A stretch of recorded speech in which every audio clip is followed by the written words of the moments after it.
The Japanese guy stopped and looked. 5S. Interesting. We just have 4S. What's your 5S? And Minato said, oh, our 5S is the sense of discipline, right? And then the Japanese guy looked at the other guy and started smiling, all right? An ironic smile, and said, discipline. Discipline you get at home. If you don't have discipline, you don't work here. That's a quite different perspective, right? And it's interesting because in 2014 we had the World Cup in Brazil. Remember that? And for you guys that are not Brazilian guys, probably don't know that. But there was one moment, one situation that actually became news in Brazil. Went to the main journal in Brazil, the main newspaper, TV news, which is one of the games, one of the soccer games that Japan played. After the game, the Japanese guys that were in the stadium, right? The game has already finished. Brazilian guys were drinking on the corner, at the bar of the corner. The Japanese guys remained in the stadium, cleaning the stadium. This became news. Brazilian guys remember that? And this is like 50 years ahead of us in terms of citizenship. This is 50 years ahead of us in terms of discipline.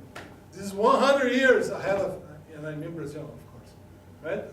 This is 100 years ahead of us in terms of maturity. It was not their stadium.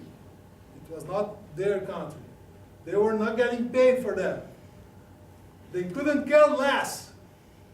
But after the game, they were cleaning the stadium, collecting all the cups, papers, whatever was on the floor. That's the discipline, right? And what does the literature say about leadership? We're already talking about practitioner side. Let's take a look on the literature.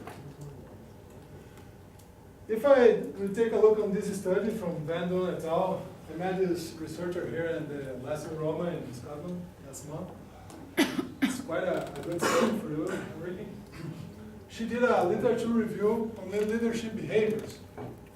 And all these behaviors here are mentioned in articles, in books, in research that was performed in companies undergoing a lean implementation. So if you start reading, you see that the lean leader is supposed to be a guy that is open to experimentation. He's supposed to be a person who consistently does the gamble walks. He's supposed to be a person who communicates, orientates, shares knowledge, manages, stimulates, builds trust, establishes a vision. Man, we're talking about this guy. We're not talking about human. We're not talking about a normal person. And this guy who really loves lean. You see, it's not easy. Take a look at all these kind of behaviors. And we compare to the situation that our leaders in companies are actually facing. Pressure from shareholders, pressure from unions, pressure from competition, pressure from their bosses, pressure from their employees.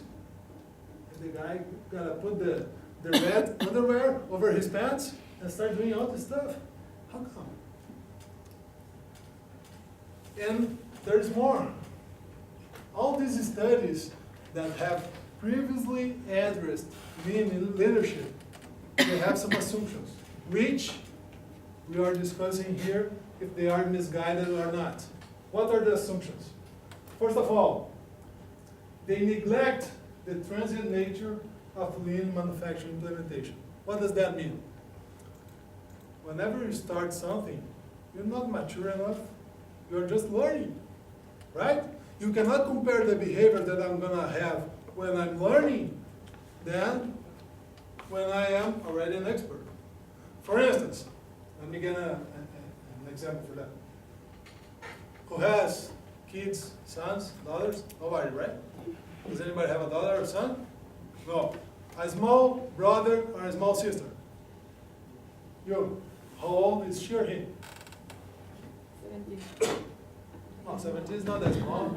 Huh? I'm talking about 5 years old or something. My sister has 10. 10 years old. 10 years old is almost at the age where parents have nothing to do anymore. Oh, Right? no. Because Yeah. psychology says that until 7 years old, the kid is still learning. After that, the personality is already formed. But okay, what's her name?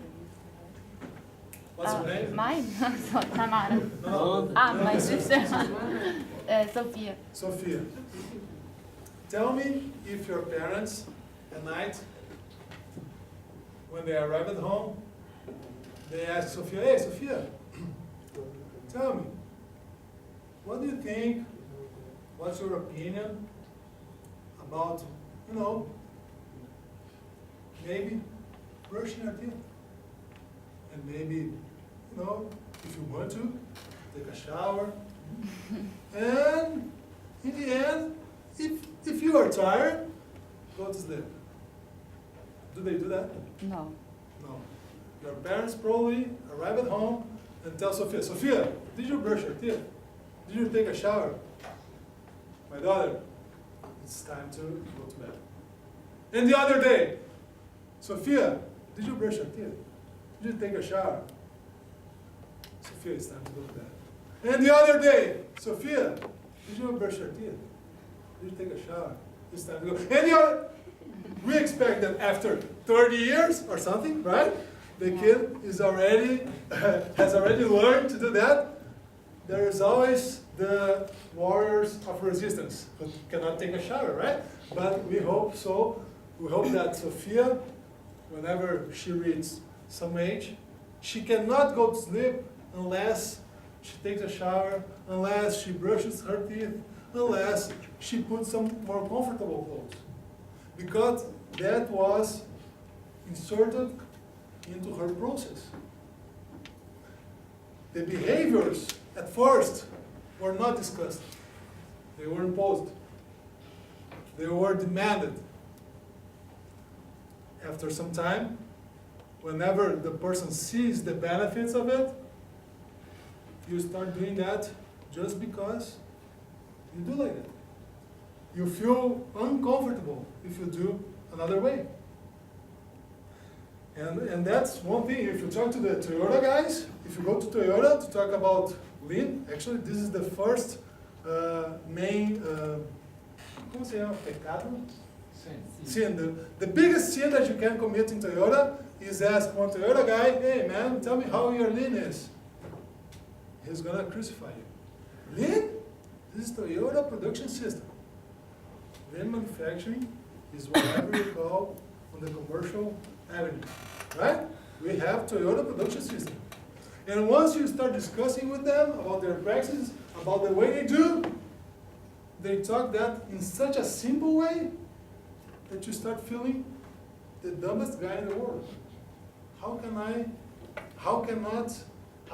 can't do that? Why can't I do that? Why can't I do the same thing?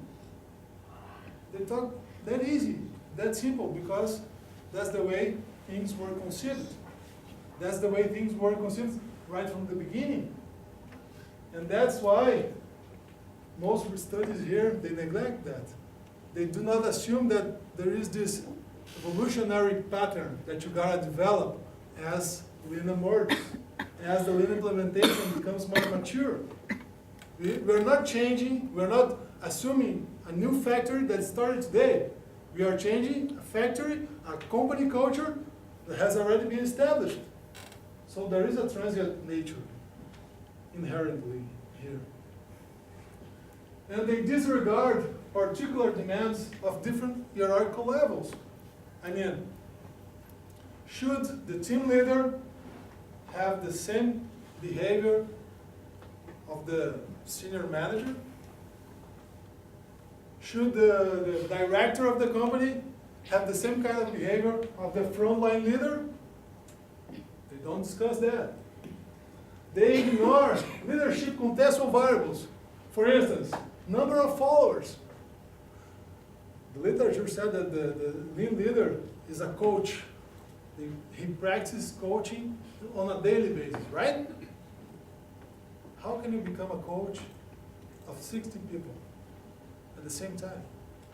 If you go to construction, the construction industry, is there anybody doing civil engineering here?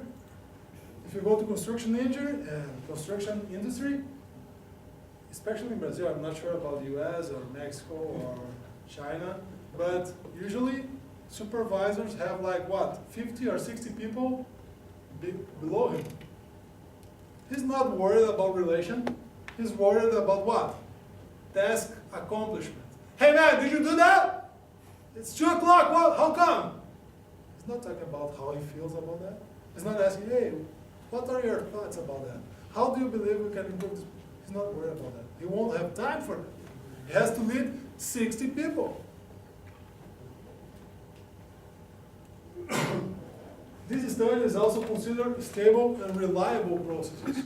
We're not talking about processes that are unstable, lots of maintenance, lots of disruption that Dr. Sandler said this morning, right? It's a different thing whenever you are on a war field or when you are on a green field, everything working as smoothly, right? They advocate that the adoption of a single best style of leadership. They say that this is the best style for a lean implementation. Man, we're talking about context here. We're talking about different problems. We're talking about, Enrique was telling us about different practices, different medicines for different diseases. We're talking about differences. Dr. Sandler put 3 of you guys in here to talk about differences. How come we talk about different practices for different problems, but we talk about one style of leadership for all practices, for all problems? Doesn't it sound a little bit contradictory? And they assume uniformity among followers' readiness level. I mean, I don't care about you guys. You're all the same. You have the same maturity level. I'm going to talk to you the same way. I'm going to orient you. I'm going to lead you the same way, regardless your maturity, regardless your experience, regardless your knowledge. And leadership preference. And there is one more tricky stuff. Nobody talks about this in terms of, in an explicit way. But Taiichi Ohno, I'm not sure if you know, Taiichi Ohno was not a charismatic person. Do you know that? Taiichi Ohno was a despicable person. He was very directive. He was very incisive in his decisions, in his orientations. He didn't do coaching very much. He was very directive, imposing his will. Right? And what we are talking here is that leaders should emphasize both technical and social cultural aspects of change. And charisma is not a feature sought by Toyota leaders. Right? Usually, Toyota leaders, they even are not a very open person. They are not very a person who puts you on a chair, let's talk about it, let's discuss. No. You don't have time for that. They are usually very task-oriented. Right? And there are a few studies that correlate leadership theories with lean systems. And that's why our studies became the necessity, the motivation for our studies, right? What we did, we got that model that I talked to you about, the situational leadership model, which suggests 4 styles of leadership, right? We got the lean systems, the main practices of lean systems, and we got the contextual variables of a leadership within a lean implementation. Fourthly, we ask the question, what is the relationship between lean practices and leadership styles? And how does the leadership context impact this relationship? What we studied are 3 leadership contextual variables, which are leadership experience, leader's age, and team size, right? We consolidated from literature the main shop floor practices from lean manufacturing, okay? So we reached to 14 main lean practices. And we started asking 225 leaders from Brazilian companies undergoing a lean implementation. And we asked them about their leadership style, about the implementation level of lean practices, and about the contextual variables that we were studying. And this is the sample that we got. You can see that we have large-sized companies, we have small and medium companies, we have automotive, food, plastic companies, we have different levels of experience, hierarchy, gender, age, and team size, okay? Just a small description of the sample. Sorry about the question, but how did you determine the be less than 30 or more than 30-year-old relevant for There's a literature, an author, Hunting Baruch, suggests that 30 years old is kind of a key age for changing leaders' behaviors. So, what we did, first, these 225 people, we divided into two groups. The ones that claimed to be highly implementing lean, and the ones that said that they weren't implementing lean at all. So the high implementers and the low implementers. The same sample was divided according to the leadership style. The ones that preferred the style 1, style 2, style 3, and style 4, right? Which the emphasis on task and relation can be seen here. High task, low relation, high task, high relation, low task, high relation, and low. Okay? And then we crossed these groups to see the frequencies within each group. What we discovered is that if we disconsider, if we disregard the context, we didn't find any significant association between the styles and the implementation level of the practice, right? Disregarding the context, we cannot find any statistical evidence of it. But if you consider the context, then the first contextual variable that appears is leader's age. For leader's age, what we saw is that specifically for style S3, which is the facilitator kind of guy, which is low focused on task and high focused on relationship among his followers, with his team. High lean companies, these leaders here are much younger than companies that are not implementing lean. Right? Regarding team size, one thing is important. Small teams, no difference. If you lead a team with 3 people, 2 people, 4 people, your leadership style doesn't have any significant association with the level of lean implementation. Smaller teams are supposed to be easier to manage. They are supposed to be easier to adapt your leadership style. Imagine if you have a large team, you have to adapt your style to different readiness level, right? So if you have 15 people, you gotta adapt your speech to each individual, to 15 different speeches. So actually the results were significant for teams with more than 5 followers, which said that for this contextual variables, companies that are widely implementing lean, these leaders here are mostly presenting the directive style. And remember that Taiichi Ohno, I told you, Taiichi Ohno was highly directive, right? Which is converging to this result here. But most of all, the result that most, the finding that was most important for us, this one.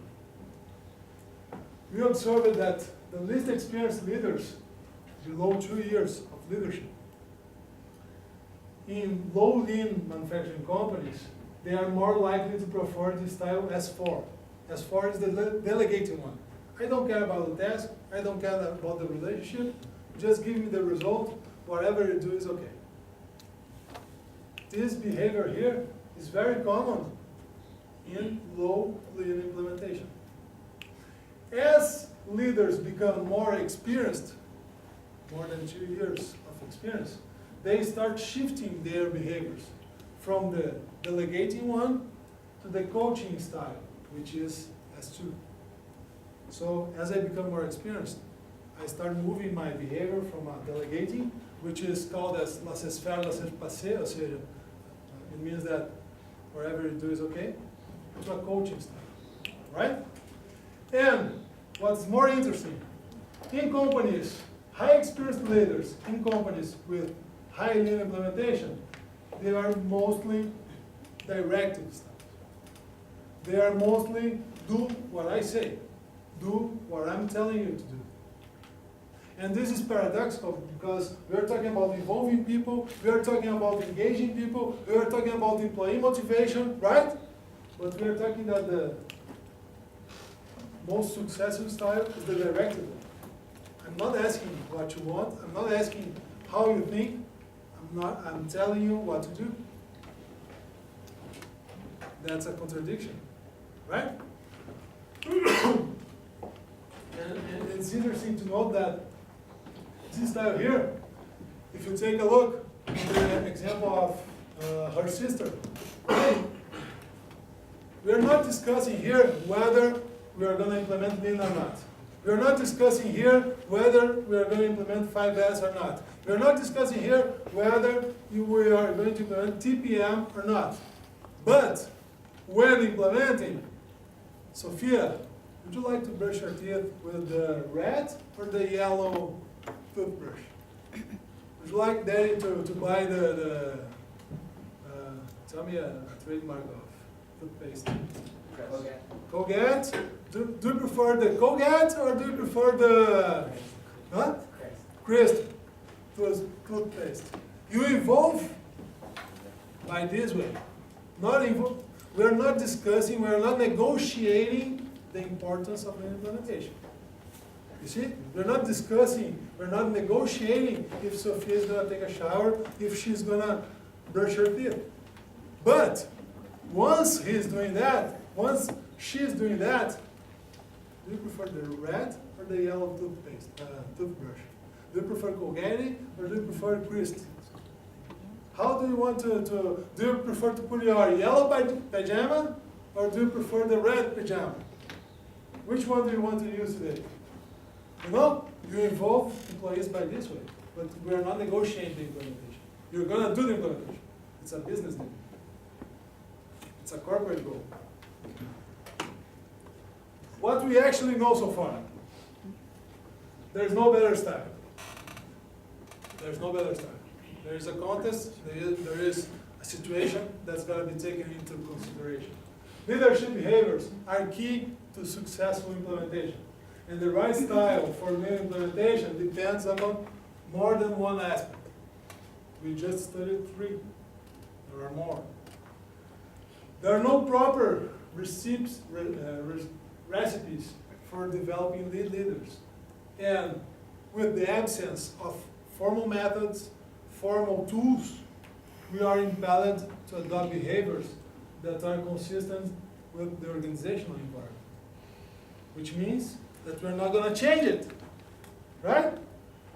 And this is an interesting experience that I have. Is there anybody from India here? No? In GKN Group, GKN has sites in 31 countries around the world. I've had the opportunity to visit a few of them. And there's one interesting thing is that they create these benchmark sites, right? For instance, if you want to take a look at the best changeover, you go to France. If you want to take a look at the best equipment efficiency, you go to Roxborough in North Carolina. If you want to take a look at the best whatever practice, you go to certain sites. Tell me if you know where is the site, in which country is the site with the best 5S housekeeping and visual management. Where do you think is this country, or this site? In which country? It's not Japan. It's not Germany, it's not USA, it's not Switzerland, it's not, none of these. Should be India, Brazil or India. It's India. And that's an interesting thing, because I've got the opportunity to be there. And how do you teach 5S, the cleaning sense, hygiene sense, organizational sense, right? Housekeeping sense for people that clean their butts with the hand. They clean their asses with the hand. You know that? You never give your left hand to the Indian. Of course not. Let me rephrase it.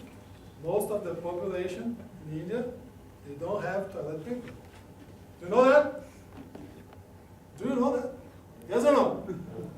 Move your heads like that, huh? So I can fairly know that you're alive. Most of the the people who don't get paid very well, they don't have access to toilet paper. It's an unusual practice to clean with the left hand. And the right hand is the clean hand, which you use to eat. The left hand is the dirty hand. But inside this culture, you go to the factory, and it's 10. It gets an A plus in terms of cleaning, in terms of organization, in terms of housekeeping, in terms of visual management. Outside of the factory, there's shit everywhere. No? But inside of the factory, man, it's a benchmark. The Japanese guys are going there to learn. German guys go there to learn. Brazilian guys go there to learn. Right? They created a culture, they created an environment in which, regardless of the national aspect, within those walls, they establish different behavior patterns. And if you take a look, and once I visited this company, I started thinking if that was something that I also did in my home. And I realized that happened too. You know, when I was in the company having lunch, after eating an ice cream, for instance, there are several trash cans with different purposes, right? Plastic, paper, wood, organic, right? Whenever I was in the company, I was a manager in the company, so I had to lead by example. After eating the ice cream, I put the wood, removed the paper, put the plastic can in several different trash cans, right? When I was at home, man, whichever is freer, I put the trash over there. Organic, non-organic, whatever. My wife wants to kill me, but whatever. Why do I do something within the country, the company, that's not the same out there? Why behaviors do not reply? What are the mechanisms that imply that I try to show a behavior within the company that once I am outside the company, I didn't follow that? For instance, another example, the company, the manufacturing shop floor had those pedestrian aisles, right? I was a leader, I had to lead by example. I used to walk on the shop floor exactly by the pedestrian aisle, especially on the curves, you know, a 90 degrees angle, right? You had to do that, otherwise you were going to be crossing the pedestrian aisle. Okay, that's inside the company. When I was outside the company, I was crossing the street wherever I could. Why? What are the conditions that made me do some kind? I am the same person. Why my behaviors are different in different situations? I am the same person. But inside